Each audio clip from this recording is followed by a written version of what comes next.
Hey guys, it's Leor O here. Welcome back to the last section of this action map, which is closing clients.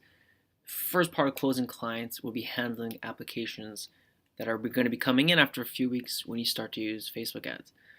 So what I mean by that is not all the applications are going to be good. Some of them are not going to be filled out right. Some of them just might have garbage in them, and some of them might be negative. So we're going to go over very quickly what exactly you should do in each scenario. So you want to look at the ones that are worth having a conversation with. When you get big enough, you're not going to want to say yes to everyone. So when you should say yes is when you're looking for positive people.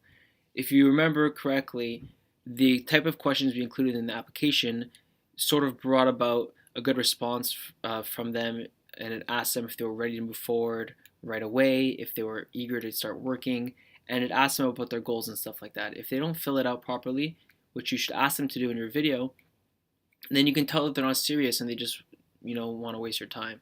So you can easily say no to them, or just respond saying, give me more info, or please fill it out again properly. So if they tick off, I'm not ready to start right now, then that's the type of person that you might need to help in a few weeks. When you should completely say no is if you notice a lot of negative comments in the application. So they start talking about business being down, or they're extremely dependent on you to turn it around. You don't want those type of clients. If they have an external locus of control, which essentially means that they blame external forces for all their problems. They don't take responsibility for having a bad business or anything like that. If that's a problem, then you know that if you ever don't do a perfect job, they're going to start blaming you for that.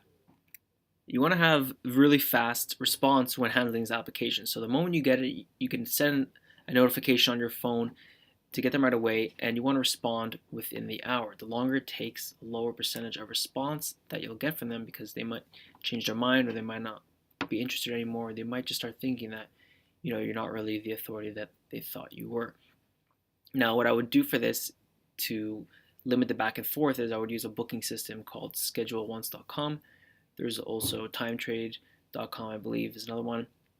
And what that does is it creates an online calendar based on your current calendar, either on Google Calendar or iCal, and it will show the client in a neat dashboard calendar what your availabilities are, when you're busy, and they can just click with one button and choose when to speak to you, and it will automatically book it on your calendar. It's really neat. Check it out.